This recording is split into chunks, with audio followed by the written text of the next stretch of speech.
Hi, and welcome to this live reading from Fisherman on the X by Rebel Nix O'Day, and this is presented by Itsy Bitsy Book Bits. Prologue from the Diary of a Casual Observer. The Fisher family sits on the edge of their seats, crowded around Nana's television. Following the release of Veronica Lang's novel series Secrets and Sins, an expose on the Lancaster family, the FBI raided 4 religious cult compounds known as the Say. Connor wraps his arm around his wife's shoulders and kisses her on the head while everyone whispers pride and congratulatory praise for the author being mentioned, as well as the first-hand insight from a secret source on the blog, The Diary of a Casual Observer. The sight of adults passing by the camera in handcuffs forces smiles to all of the Fishers' faces. Holy shit, that's Brother Anderson. That sick fuck is the one who... Zach's words are cut off by a bar of ivory soap shoved in his mouth by an angry Nana Fisher. He may be a grown-ass man, but his mama doesn't play, nor does she care how excited he is. This is her home. Cult leaders set several buildings on fire as the FBI closed in. Officials believe this might be to conceal the identities of the cult leaders or their children. The fire may also have been ignited to destroy evidence and locations of other Say compounds. The anchorman speaks with a solemn voice as if this isn't the most amazing news ever. It's on every station. The camera pans to frightened children being loaded into child services vans. Those poor wee ones, Nana says somberly. What horrors those young eyes have seen, Samantha Fisher adds. America is rejoicing with them tonight, though. For the first time in their lives, they will be free. Morgan Fisher's tone is steady with an air of triumph. The mood immediately lifts. Everyone hugs and high-fives. The Say indoctrinated young girls into a life of unspeakable tasks. They were sexually abused as part of their so-called education. The Say sold underage brides and created teenage concubines. The Fisher family dedicated their lives to ending the abuse of these women. They shed tears of joy tonight at this most wonderful news. Someone mutters excitedly, "Oh God, I can't believe this is happening." Downstairs, Becca, Sarah, and Amber sit on the edge of the coffee table, eyes glued to the television reporter. After the release of Veronica Lang's book series Secrets and Sins, the FBI raided 4 religious cult compounds known as the Say. Watching their families be handcuffed and dragged in front of cameras was unnerving. Sure, all 3 of them escaped at the abuse and sex trafficking, but none of them wished for this. Quietly, a tear streams down Sarah's face as the camera pans to child services vans hauling children away. They have been together since birth. They call each other brother and sister. Now they will all be with strangers, and they won't understand why. Cult leaders set several buildings on fire when the FBI is surrounding them. Officials believe it is an attempt to conceal the identities of the cult members and their children. They believe it also may be to hide the locations of other Say compounds. Becca shakes her head, a sob brewing in her chest.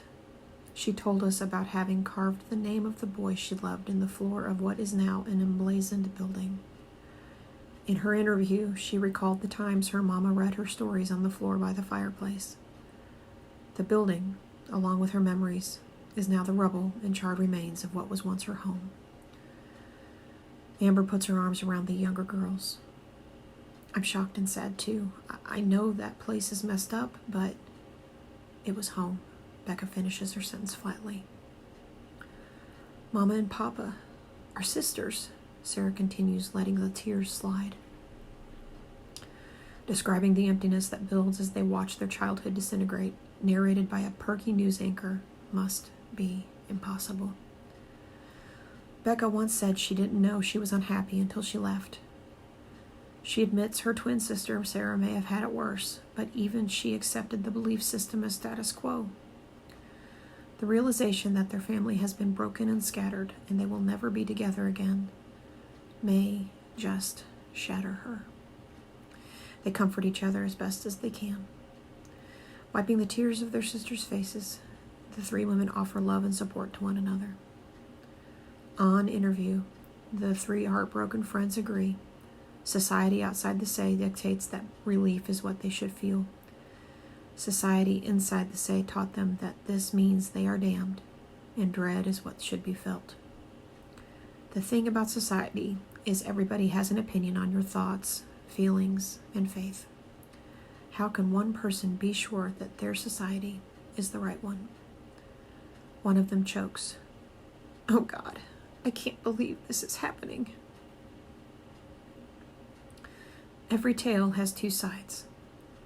The Zach Fisher we follow and love is all about overcoming the abuse and saving others. Her journey is about learning what abuse is and saving herself. We, the casual observers, are here to learn from their experience. It takes courage to uncorrupt love and sex in the mind and hearts of the broken. Many of us have trudged in these shoes. Is it conceivable? Can one fall in love when their reality is shaken? Can someone get over a lack of trust, pain, and obliteration? This casual observer hopes for the possibility every day. We asked the couple ourselves. Sometimes, he answers. What happens next makes all the difference. She answers in direct contradiction. Chapter 1. Interview with the casual observer. I look up from the hot tea between my fingers and smile cordially at the woman as she enters. Holy cow, I know her. We've met before. She's a mess. Stray hairs fall stiffly on end from her loose bund. She has her coat, 2 bags, and a purse hanging from her arms. Her bags bump the heads of unsuspecting coffee drinkers all the way to the back of the shop where I'm sitting. Casually, she throws apologies over her shoulder. As the dust settles in her wake, I'm embarrassed for her. I stand to help her, but she waves her hand dismissively at me. No, stop. Don't get up. I shrug and take my seat. It's you. We met at... Yes, I know. Her cheeks pink. I can't help but shake my head at her. My upbringing instilled a lack of want for things, and the army solidified it. Everything that is important to me can be humped on my back. I am not a girl for purses, clothes, and shoes that aren't practical. Still, I can't help but admire the beauty of the other woman. As frazzled as her appearance is, her makeup highlights the curves and dips of her cheeks. Her pink lips frame white teeth in a genuine and elegant smile. Her fingernails are pale and shiny. Even her fitted skirt makes her lean legs appear longer. I pull nervously on my own t-shirt. Insecurity is a thing of my past, but like all bad habits, it creeps in uninvited from time to time. She plops a curious-looking electronic device on the table. It looks like a laptop with no screen. I eye it curiously. It's a word processor. She answers the question I didn't ask aloud. I upload the content to my laptop later. I find I procrastinate in my writing when the internet is available. Today, its function is to take notes. I nod as if I understand, but the internet has never been a distraction in my work. When she asked if she could record the interview, I declined. This must be plan B.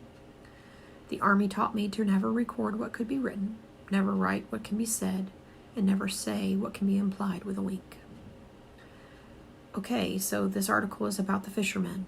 You don't have to talk extensively about yourself or your experience in the sea if you aren't comfortable doing so. I don't see how I can separate them. The fishermen are as much a part of me as the say is. I shrug because they are the truest words to leave my mouth. Okay then. When did you first meet the fishermen, and who did you meet first? That's not an ambitious beginning. I can start before then.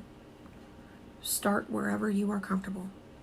The observer tilts her head to me, her hands poised on the keyboard. First, I begin. Nothing about this is comfortable. It's necessary, and I am a woman of honor. She gives me a nod. Taking a deep breath, I start at the beginning that came long before me. When Nancy Altman was brought to our say, it was as the new wife of our preacher. He was a fallen man who did not appreciate the gift. He turned her away. She was to be a second daughter, not a wife. It's against the rules, but the community was too afraid to point out his selfish ways. A second daughter is of a lower station? I shake my head. A couple's first daughter is to travel to another say to marry the husband her parents arrange. The second daughter is to leave the say 3 times and return pregnant from each sabbatical. One function is not more important than the next. Her face pales. I often forget how strange our culture is to those who are not familiar. We do not have a society of station. Making her a second daughter when she was gifted as a first daughter is improper, and God punished the preacher accordingly. She fell in love with Mr. Fisher. They married, had a family, and, hold up! She looks up from her typing and waves her hand in an erasing the board motion. Nana Fisher. The Nana Fisher. Is Nancy Altman? Her eyebrows pinch together. The kindest, sweetest woman on the planet was born in the say? Yes. Nana means no, not Nancy Altman. It's the reason she is who she is. Wow. Anyway, one day the Fishers arrived in the night with a van and stole all our second daughters. The Fishers kidnapped children? The Observer asks disbelievingly. That is exactly how we saw it. They viewed it as rescuing young women. Right or wrong depends on whose side you're on. In all things, she agrees with the sound of resignation. Brother Anderson said that they would never have found us if not for the sinful acts of the preacher. The only way we could move forward was to punish the preacher and seek redemption. Step 1 was a new preacher. That is also universally the punishment for being inept. I shrug. It seems like America is run by lots of inept men. I choose not to point it out now. The new preacher had big shoes to fill. I take a sip of my tea and smile. The Fishers may have begun the war, but he was determined to end it. He tracked them down and stole their youngest son. The youngest boys are twins. Yeah, but the preacher didn't know that. He took the tiniest boy. He was about 4. He cried the whole time. The plan was to trade the boy for the 6 teenage girls. He decided instead to make the boy a mate for our family. He couldn't be sure what kind of spiritual damage the girls had gone through, but the boy was young enough to mold to the ways of the say. I've met both Fisher twins, so the Fishers rescued him, I assume. They took their boy back and returned only the girls who chose to return. They left a message. Touch our family again, and we will take all of your daughters. Did the war end? Not exactly. We left each other's babies be, but the Fishers offered every second daughter they found the choice of freedom outside of the say. Some girls took it and ran away. Some came back with contact information should they change their mind. She eyes me skeptically. How did that go? When enough girls disappeared, the preacher was relieved of his charge. Clearly, he had sin in his life preventing him from being an effective leader. Clearly. The Observer deadpans with rolled eyes. The new preacher didn't want to lose his charge, so he started the war up again by stealing their youngest son, a second time. They learned nothing? It was different this time. Now the Fisher boy was a teenager. In the say, he was old enough to be a man. They brought him to the say so he could take a wife, or, at the very least, sire children. I assume that didn't happen. Your assumption would be incorrect. That's when we met.